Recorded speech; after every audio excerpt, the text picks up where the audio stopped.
여러분 안녕하십니까? 오늘도 좀 안타까운 마음에 암에 관련된 이야기 하나 더 하도록 하겠습니다. 크고 작은 질병뿐만 아니라 암도 물론 예방이 최선입니다. 그리고 뭐 요즘 그 뭐 조기 발견 뭐 어쩌고 저쩌고 뭐 근데 조기 발견과 뭐 생존 기간 큰 의미가 없습니다. 조기 발견은 생존 기간 뭐 이거 크게 큰 의미가 없습니다. 반복되는 얘기지만. 생명 연장 리드 타임 바이어스라고 이렇게 얘기를 하고 있죠. 그 얘기는 뭐냐면 질병을 빨리 찾아내면 늦게 발견한 사람보다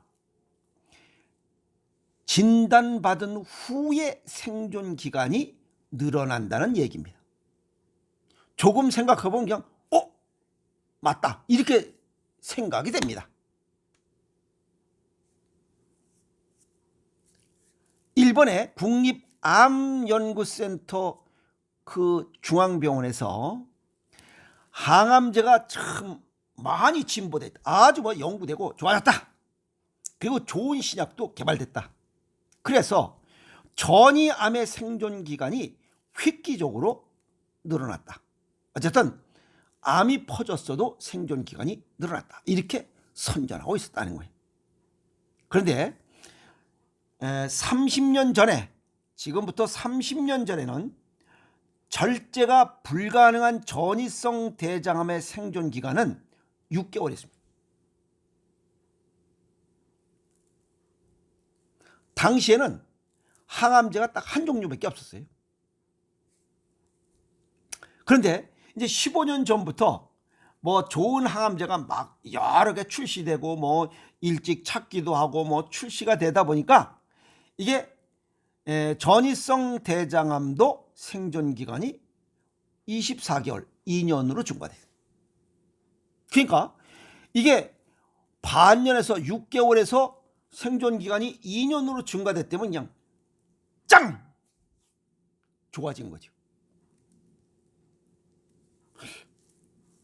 가만히 보니까 짱 좋아진 거예요. 그런데 세부적으로 파고들면 그게 아니라는 거예요.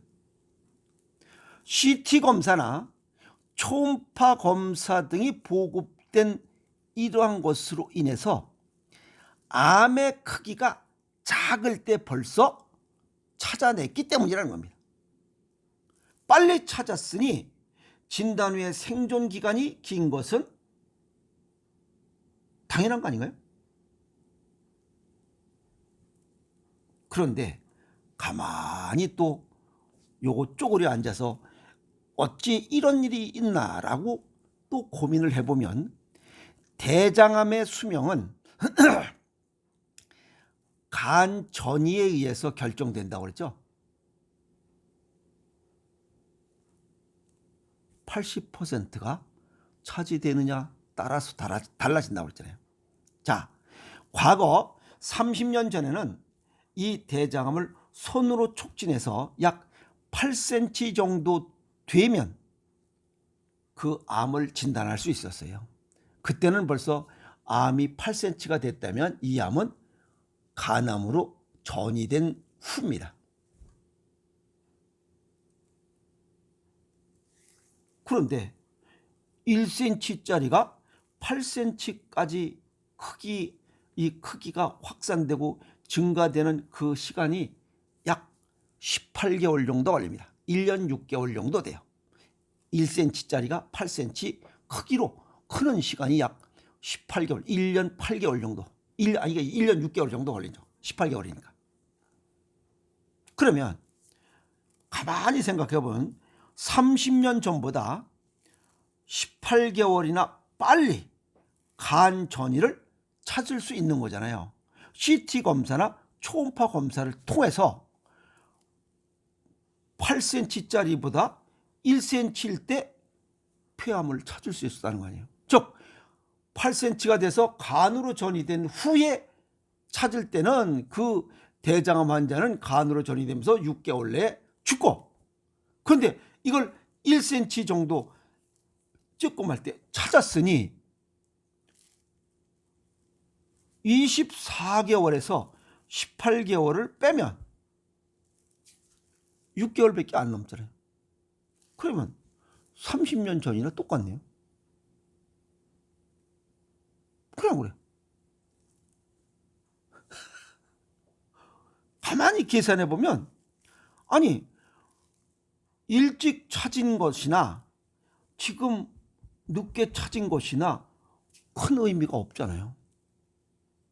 예방이 최선이라는 거예요. 그래서 항암제 신약에는 생명 연장 효과는 없다라고 하는 거예요. 지금 얘기가 그렇잖아요. 신약으로 생존 기간이 늘어났다. 6개월에서 24개월로 18개월이 증가됐다라고 얘기하는 거. 이거 대단한 거잖아요. 또 어떤 사람은 6개월에서 24개월로 기간이 늘어났다. 이거 짱! 박수 칠 일입니다. 그런데 가만히 따져보면 그게 아니잖아요. 그러니까 신약으로 인해서 생존 기간이 늘어났다. 이건 전부 다 거짓말입니다. 그래서 획기적인 진보에도 매년 증가하는 대장암 사망자는 늘어난 이유가 뭐냐 이게. 광고, 홍보 교육을 그냥 거기에 몰두한 그냥 집중해버린 거예요. 또 뭐 그래프상으로 뭐 시력 이걸 뭐 착시 현상을 일으키게끔 그냥 거기 그냥 휘황찬란하게 그냥 이 선전하는데 거기 홍보에 그냥 혼이 빠져버린 거예요. 최신 대장암 항암 치료제요. 늘어난 선택지와 치료 효과의 개선이 됐네. 뭐 어쩌고 저쩌고 신약에 늘린 그 신약이 생존 기간을 늘렸고 획기적인 진보 같은 뭐 발전했고 좋아졌고 뭐 항암제도 종류가 1세대 항암제, 2세대 표적 항암제 뭐 어쩌고 저쩌고 뭐 면역 표적 치료제 뭐 어쩌고 이러니까 다 그냥 대단한 줄 알고 있어요. 그런데 암 치료는 항암제, 방사선, 수술밖에 없잖아요. 획기적인 항암제는 나오지 않았습니다. 큰 의미가 없습니다. 아시겠어요? 이 선전하는 말대로 획기적인 항암제가 나왔다면 최근 30년 동안 왜 암 환자의 사망률은 점점 높아지느냐 하는 겁니다. 신규 암 환자는 매년 28만 명씩 증가하고 암으로 인한 사망자는 20만 명씩 점점 늘어나냐 이게. 그게 잘못됐다는 거예요. 따지고 들면 고민해 보면 이건 아닌 거잖아요. 자, 정리하면 이렇게 뭐 의학이 발달하고 신약이 좋아졌고 뭐 어쩌고저쩌고 쓰면 사망 예방해야 되고 신규 암 환자도 줄어들어야 되고 또 암 환자의 생존율을 따질 게 아니라 회복률, 완치율을 높여야 됩니다. 생존율 따질 게 아니고. 근데 그런 거는 발표가 없어요. 5년 생존율 얘기하면 뭐 할 거야? 완치율을 따져야지. 줄어들어야 정상 아닌가요? 정리하면 조기 발견, 조기 치료는 큰 의미가 없습니다. 예방이 최선이라는 얘기. 자, 예방에 중점을 둬야지 뭐 암이 발견된 다음에 뭐 최신 뭐 신약이니 뭐니 그건 큰 의미가 없다는 겁니다. 조기 발견, 조기 치료 큰 의미가 없다. 항암제 독에 의한 암 1기든 2기든 3기든 말기든 어떤 암이든지 조기 발견해서 항암제, 방사선, 그 다음에 수술 어떤 거든지 이러한 항암제에 의한 독에 의해서 수명을 단축시키는 분이다. 항암제의 효과, 부작용, 후유증을 정확히 알고 어떻게 내가 이 암 치유를 위한 노력을 할 것이냐, 치료할 것이냐는 고민은 본인이 해야 돼. 아시겠습니까? 의사를 뭐랄 그게 아닙니다. 그래서 치유를 위한 준비 실천, 식습관 분석하고 생활습관 분석하고 자기 정신적인 것도 분석을 해서 암 발생의 원인을 찾고 제거하는 것이 우선입니다. 의사한테 그냥 들이대고 그냥 김 간호사 언제 가능하나? 네, 이틀 뒤에 9시에 항암 치료 시작하겠습니다. 병실은 502호실 6번 침대에 입실 가능합니다. 거기에 혹하면 안 됩니다. 아시겠어요? 그래서 언제든지 식습관, 생활습관, 정신적인 이런 면을 분석하지 않으면 언제든지 재발할 수 있습니다. 그래서 음식의 중요성을 모르면 언제든지 재발한다. 그래서 자신의 체질과 건강 정도를 고려한 철저한 분석, 제3자 입장에서 분석을 기초로 식습관과 생활습관을 개선하는 것. 그게 최선입니다. 그래서 질병을 예방할 수 있다. 그래서 틈새 벌어진 곳을 빨리 찾아서 틈새를 메워라. 그게 틈새 건강법입니다. 그래서 자연식, 아시겠어요? 자연식. 식이섬유가 풍부하면 일단은 오케이입니다. 그건 자연식밖에 없어요. 가공식품은 식이섬유가 없잖아. 그리고 장내 세균총이 건강하게 활성화될 수 있도록 하는 것은 식이섬유가 풍부한 음식, 식습관밖에 없어요. 자연식입니다. 그리고 알칼리성 식품이면 좋아요.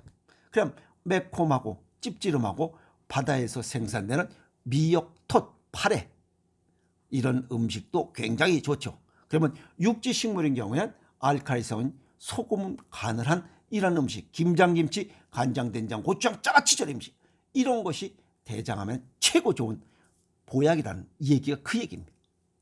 그래서 산성식품과 식이섬유가 없는 이런 가공식품은 대장암을 더 부추기는 이런 먹을거리다. 그래서 그걸 줄이지 않는 한 대장암 환자는 줄어들지 않는다. 이렇게 말씀드릴 수 있습니다. 그러면 대장암을 줄일 수 있는 것, 환자 발생을 줄이고 대장암 치유를 위한 것은 식습관 개선밖에 없습니다. 미안한 얘기지만 또 단일 영양제로 단일 약으로 무슨 신약으로 예방과 치유가 불가능합니다. 아시겠어요? 그래서 오직 대장암의 예방과 치유는 자연식, 이 체질과 건강 정도에 맞게 자연식, 생식으로 식습관을 개선하는 것뿐입니다. 뭐 더 얘기해봐야 맨날 그 얘기입니다. 이제는 실천하는 자만이 대장암 발병 없이 건강하게 똥 잘 싸면서 건강한 삶을 살아갈 수 있지 않겠느냐, 이렇게 정리 말씀을 드립니다. 아시겠습니까? 그래서 식습관이 대단히 중요하다. 모든 질병은, 크고 작은 모든 질병 예방이 최선입니다. 예방에 집중하도록 하세요. 아시겠습니까? 여러분 고맙습니다.